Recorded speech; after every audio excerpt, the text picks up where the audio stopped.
connect software to the live post. Oh, no, not yet. Oh, yes. Woohoo! We are live. We're running. Yes. I'm going to check. Yes. Okay. Sweet. Okay, Ala, how is it going? We're live. Can you see if we're live on your thing? Yeah. Okay, great.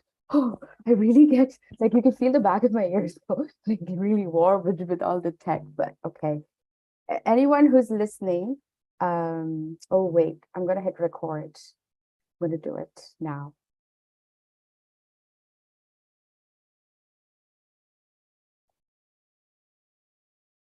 Okay. Hello everyone. You are tuned in to a Good Day Cork conversation with Ala Buisir. My name is Joanna Drakipati, founding editor of Good Day Cork, and this is Ala Buisir. Am I saying it right, Ala? Yeah. Yes. Okay. And I wanted to talk to Ala because Ala is also a lady in media, and you're a visual artist, a journalist, co-founder of Gorm Media, which is creating waves, love it. And you're so many things. You do so many things. And as it's visible, you're a Muslim woman as well. You've grown up in Ireland. You live in Dublin. I live in Cork. But it's all really cool between us. I love it. Ireland's so small, so it doesn't make a difference, Cork or Dublin. I agree with you. The only difference is which one is the actual capital. That's the only difference. Oh my God, not you too. But all of that aside, I always love having a conversation with people who are in media, women and other minority genders who are in media. And it's great for representation, and there's so much to unpack today. And I'm really grateful that you said yes after a long weekend. There's so much going on today, and you're not well either. So thank you. No problem. I always, no matter how sick I am, I always like to work. I don't like staying in bed, so the least I can do is come into the studio and do this live for you today. So I'm actually looking forward to the conversation as well. So we'll see. Half of me is like, oh, no, you should rest. You don't need to hustle. I don't like resting. And the other half of me is like, oh, okay then. I am grateful, which is why I'm extraordinarily grateful. So Ala, you're an award-winning visual artist and a journalist, okay? And for everyone who wants to know how, I'm gonna put in Ala's website into our YouTube description. But you're also a board member of the Amal Women's Association, right?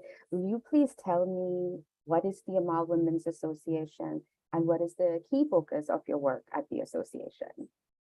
So I've been a board member now. I first was advisory for about 2 years, and then I've been a board member for about a year, so 3 years altogether. But I've known about Amal's work way before that because I know the founder, who is Hanan Amir, and I grew up with her being a businesswoman, being a great mother, being my best friend's mother. So I've known her and all her struggles and who she is. She's a social worker from that's what she studied. But she came here, built a new life, and she went through difficult times. And from that difficult times, she founded Amal Women's Association. And what Amal Women's Association does is empowers Muslim women, but also any women of different ethnicity when they need support, say if they're going through domestic violence, if they're going through problems with Tusla, kids being taken off them, if they need financial support around the homeless crisis, around food. Like our biggest, especially during COVID, our biggest support was the food. Because people that had jobs and everything became jobless. So people weren't able to provide food. But we also have a youth program for Muslim young Muslim women, and we have seasonal camps, we have workshops. Like this weekend, I'm actually collaborating, like I have a collaboration between Gorm and Amal, and I'm two things I'm passionate about, and we're doing the White Shot program to Muslim youth. And that's what I do. Like, it's something I'm passionate about. It's empowering other women in my community as well. And it's seeing everything. We also do refugees. I forgot, just 2 days ago, we were in Roscommon doing an Eid party for a refugee center over there with Eid presents. We had Mickey Mouse, we had clowns, we had boxing, we had the football tournament. So all these things, they're quite small, but they have a big impact. And that's what we do. That's incredible. And how long has the association been active? Since 2013. Yeah, So 10 years now. that's big year Yeah. this year. Wow. How does it tie into your values working? You said it's about empowering women, it's about small things with big impact. And how does that tie into your values? So talk about your values. So a lot of people that think of Muslim faith don't think, oh, what you call it, the fact that the media says that we're oppressed and so on. We're not. The first thing our religion gave us is our rights. And culture kind of changed that. And when we think of ML, it's empowering women again and giving them their right and understanding their right through Islam and what their rights are. So that's what my values are, and that's why I'm part of ML. But also the charity work we do, the food packages and everything. One of our 5 pillars is zakat. And that's something else that I do. So I'm giving up my time to support others, but also I'm supporting others and helping them and everything. So that's my values. But my values are way more. It's a conversation that'll never end if we go into it. Of course. So, but that's what my values are with Amal. Yes. Yeah. What does Amal mean? Amal or Amal? How do I say it? Amal. Amal. So it means hope in Arabic. Okay. Thank you. So we'll come now. I think most of the questions I have will explore your values, because my next question is, you're a storyteller and you use visuals to tell stories. So can you take us back to what attracted you to this work?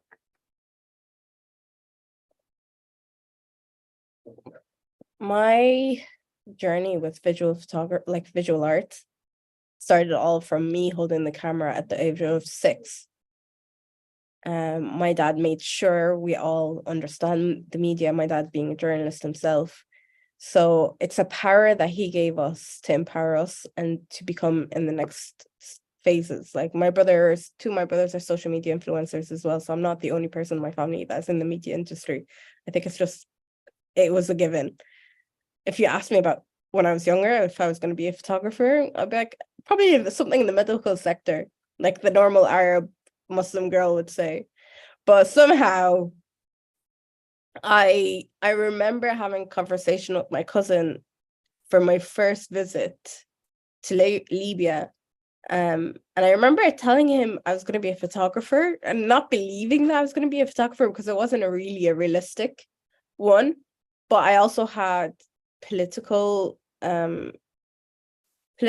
thoughts around me going into the visual world. It's kind of personal for me a lot of the times, and it's difficult, but I'll give you the general kind of flow of it. I grew up with not the right representation of the Muslim people in Ireland in the media sector.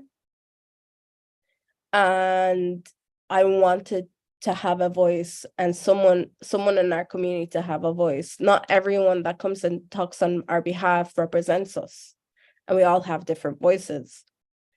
So that was one of the reasons. Another reason is the Libyan revolution happened, and I was never allowed to go to Libya.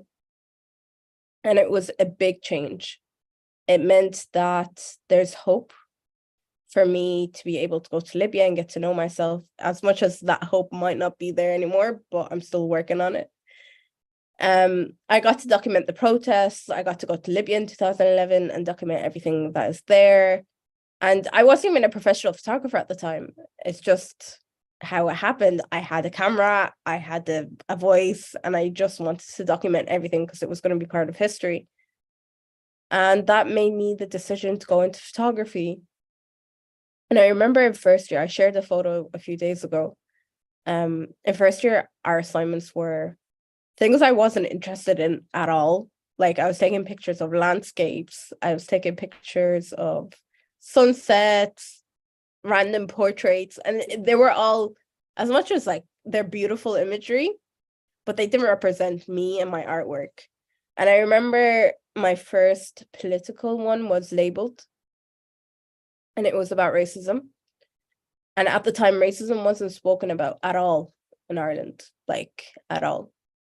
And whenever I showed the project, everyone was surprised that there's racism in Ireland. And that was 2014, from what I remember. Top of my head, I shot that. And it was taking environmental portraits of people and showing who they are, but what they were labeled on in the streets, on the Irish streets to be specifically, and what slur they were labeled with. And that was covering their face, and then the story with it. And that's how I kind of started having kind of a social issue theme to my work. My next one was Mana Philistine, the meaning of Palestine, where I took portraits of Palestinian people. And in the photos themselves, I got the participants to say what Palestine means to them in Arabic. And I wrote that in Arabic into the photo because for them, Palestine is always going to be an Arabic country. For them, it's going to always be part of them. And that's why it's in the photo. And then it was all the imagery looked the same because they all had the same meaning of Palestine to them, but they all, I wanted it to look like a solid wall. Israel might be blocking the Palestinians with solid walls, but they cannot block the thoughts that these Palestinians think of what Palestine means to them. And the work continues on. It can all be seen on my website. More recently, during COVID, my work became documenting the Muslim lives in Ireland. I was commissioned by the Gallery of Photography, Dublin City Council, Creative Ireland, to do a project on diversity. So I documented Muslim families that have been here for more than 20 years, and I documented them in front of their houses. The idea of documenting them in front of the houses, the first thing you do when you settle is to look for a house. And then a lot of people think that we don't speak the language, and it's something I absolutely hate. And they think we're not integrating, and I hate that word integrating because I really don't have to prove myself that I'm integrating or not. I'm a part of this community. I walk on the streets every single day. Why do I have to prove if I'm integrating or not? So I got the families to write in their own handwriting their history in Ireland in English to prove that they know the language. And then I also got a photo archive of when they first came to Ireland. So you get a journey of when they first came to Ireland, their written history in their own words, and then them in front of their family home. Yeah, and I am currently doing my PhD on challenging stereotypes of Muslim women through visual arts. That's still up, like it's unwrapping, and it'll change probably throughout the years. And I can't tell you what the final image is or the final visual will be, but it's interesting how that's progressing. So many things there I relate with, and I'm so grateful that you've taken it upon yourself to represent and to offer the lens as a platform for people to tell their truth, and and your work holds that space for people. It's really powerful work. It really is. And this morning I was watching a short video on Instagram of Nina Simone, Oh, yes. Nina Simone is in, I think she's in a coffee shop giving an interview, and she is saying that there's a choice, and the choice she makes as an artist is to reflect the times we live in. And so many artists, many people would argue that, and she also points that out in her interview. But I would agree with the legend of Nina Simone, and so would you, that we've got to reflect the times that we live in whatever way possible, because we've all got that powerful circle of influence. And so I can't thank you enough for all the work that you do. And these visuals are extremely stunning. Whatever I've seen on the website, my gosh, it's incredible. Just a point on that. Yes.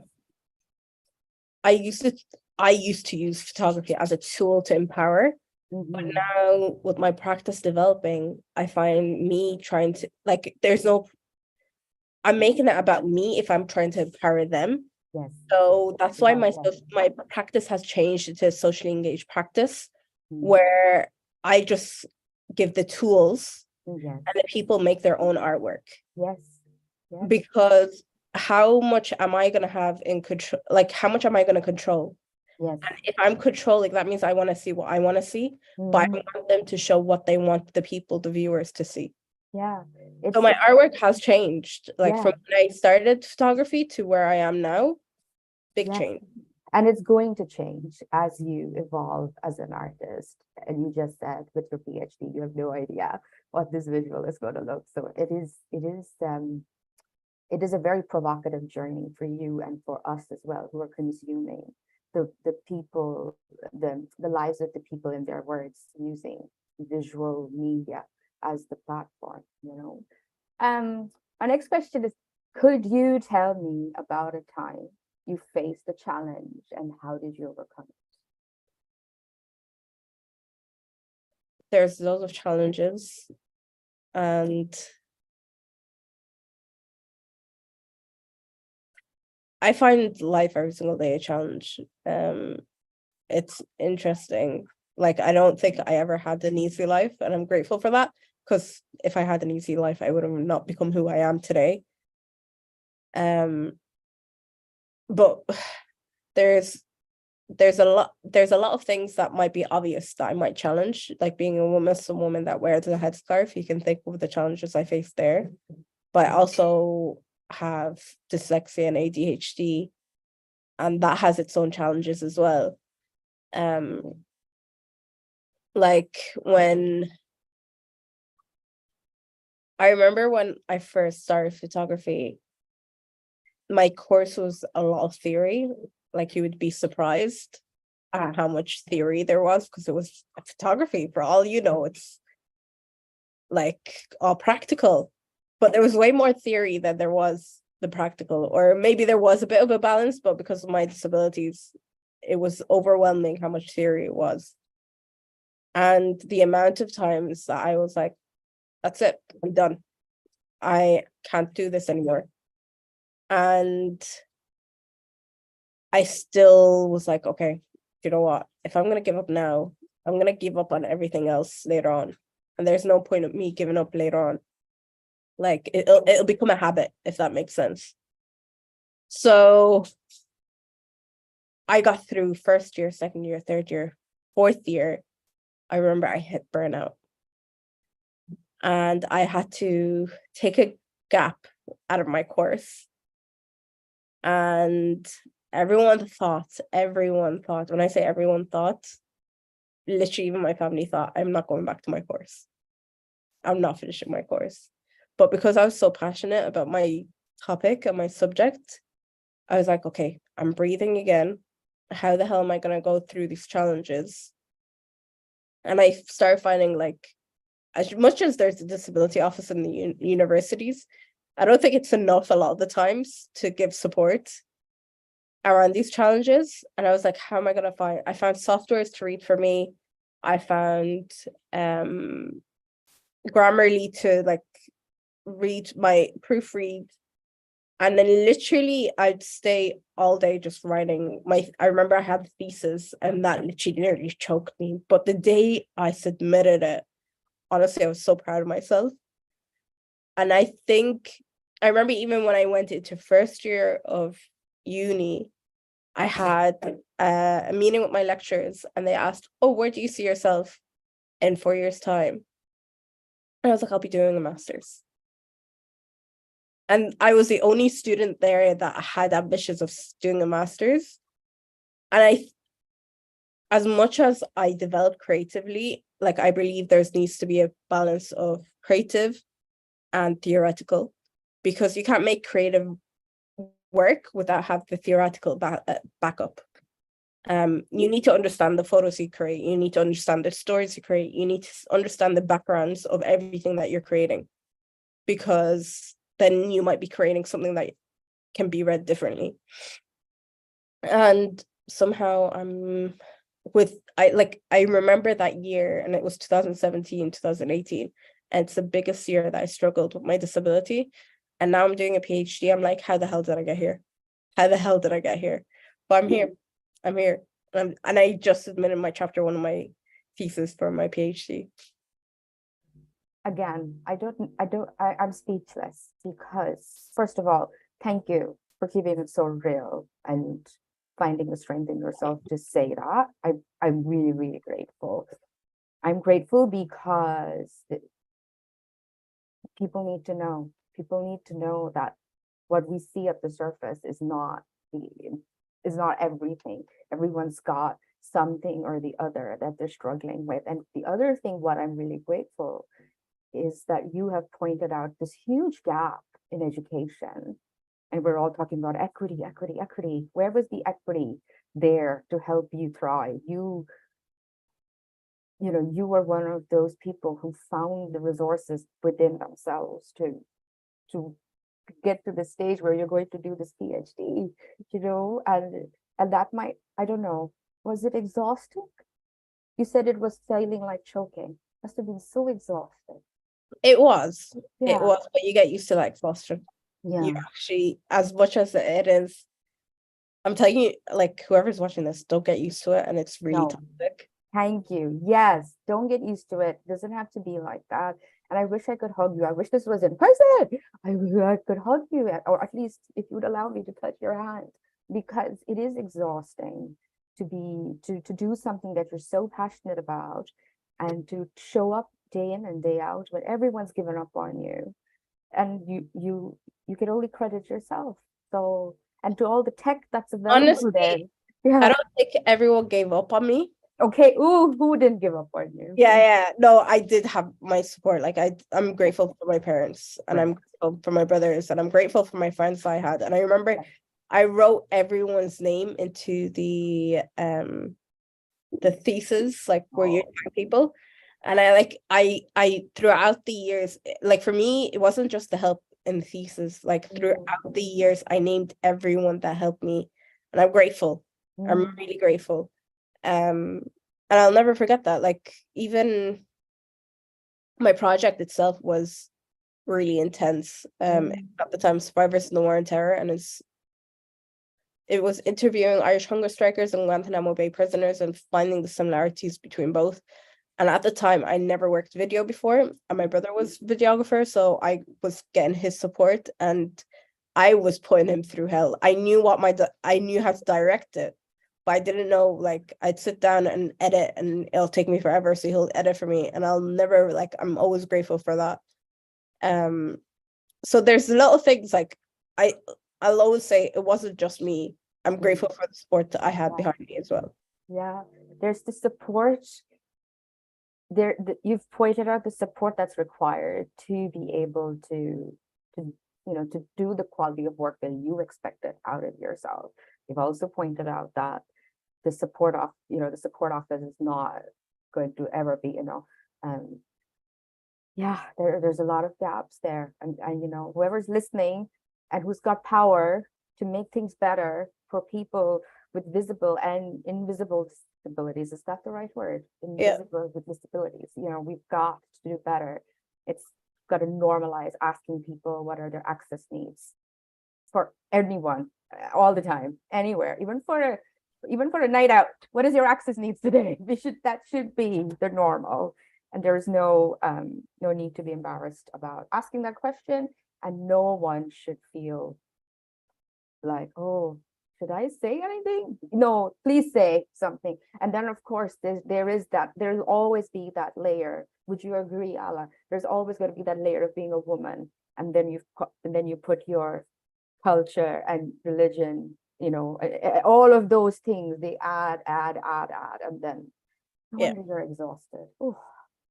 Did you at least get some time off? I haven't. Oh, And that's please. why I'm still continuing on what I'm doing. Okay. I think if I ever take time off, it's going to be difficult for me to put it aside. It's because I'm so passionate of what I do. Yes, but you also nurture your passion, because that's my next question. How do you look after yourself? That's a difficult answer to answer. Okay. It's a difficult question to answer.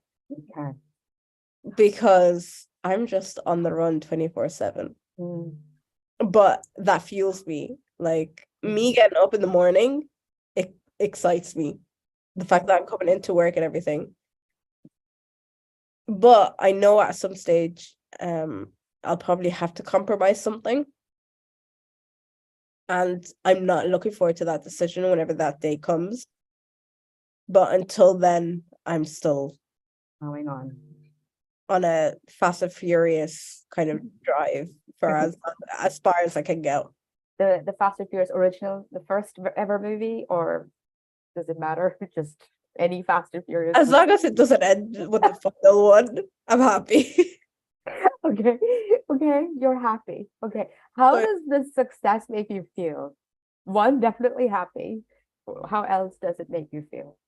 Do I feel like I'm successful? I don't think I am yet. Okay. I haven't gotten, funny enough, I probably have gotten to where my aims were when I was younger, but those aims keep on getting higher and higher. That I'm like I remember watching my RTE interview, and I was describing myself, and I said visual artist, and I said journalist, and I remember looking up when I said filmmaker. As much as I made films now, and I have my own artwork in film, in experimental and documentary and shows, I still don't believe that I'm a filmmaker. And it kind of showed in the interview because I looked up, and it's like, I don't believe that I'm a filmmaker yet. And when will I believe myself? The industry believes it. But when is it I'm gonna believe it? That's the hard thing. As an artist as well, I still have a long way to go. I remember it was easier to exhibit my work outside Ireland than inside Ireland. And there's a few projects of mine that I'm passionate about. I'm really passionate about, and I'm trying to get them out.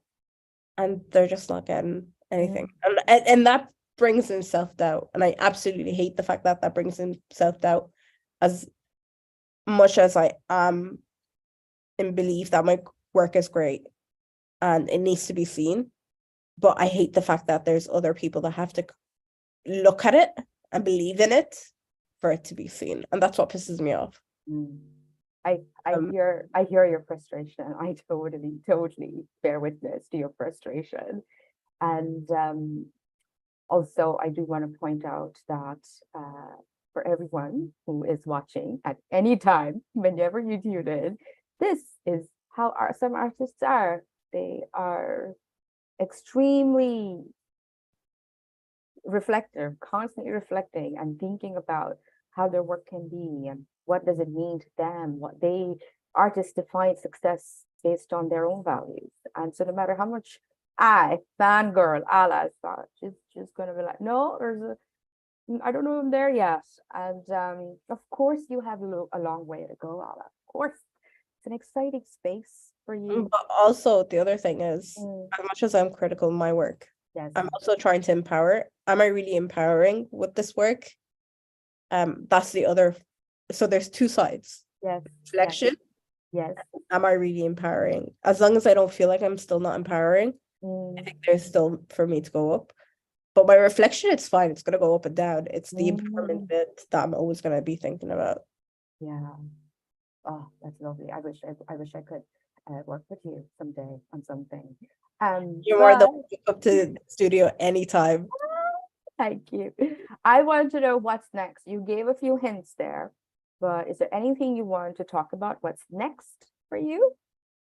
I honestly don't know. Okay. I honestly have no idea. Like I'm looking forward to what's to come. Like especially with my PhD, the fact that I have my chapter 1 done, now I can work on the visuals and I can work on the creativity. And I'm learning in the process, like I'm looking into VR and seeing how VR works and everything. But I don't know what my next step is. Like honestly, there might be something that comes tomorrow and I'm like, hell yeah. And that's the thing about the arts world. It's not like your normal 9 to 5 job where you know what you're going to be doing the next day and the day after. Like in journalism and photography, I purposely did journalism and I purposely did photography and art. Like I combine everything together. But the funny thing is, all my fields of careers, nothing has a stable income coming in. But even a stable project, not even a stable income. So I have no idea what's next. That's a question. Like you sent me the questions, and I'm like, I have no idea. But I know for sure the plan is I really want to go back home to my motherland and see what I can explore from there. One of the things that I really want to do is develop the arts over there and see how it can be rebuilt after it was destroyed for more than 50 years now. How do I make it into an establishment where people can think of going into careers and everything, but how people can make an income out of it and how it can be a foundation for later on the youth and everything. So that is what I'm thinking of, but when is that going to happen? I have no idea. You've got the bones of a plan, which is great, which is really exciting. And before I go, is there anything else you want to say, share, ask, comment? I hope that people enjoyed this. Well, did you enjoy it? I enjoyed it. I enjoyed it, and that's enough for now. But I'm confident family and friends definitely going to enjoy it.